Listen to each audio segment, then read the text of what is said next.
ஜெய்சே இப்படி டீப்பா வெர்டிகலா போச்சு இப்போ ஃபாஸ்டா போகும். 650 மீட்டர் இதுதான் ஃபாஸ்டா இறங்கும்.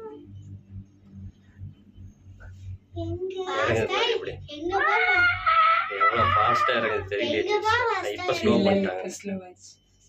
அந்த இது கிட்ட தான் ஸ்பீட் வருது, அப்புறம் ஸ்லோ ஆயிருது. அவ்வளவுதான், அங்கதான் அங்க போறோம். அந்த எண்டுல எங்க இருந்து அங்க வரைக்கும் போறோம். அம்மா அம்மா பாரு எப்படி இருக்குன்னு கீழே. ஆமா, இது நேம் என்ன? Cable car. 3D 6D. Super super super.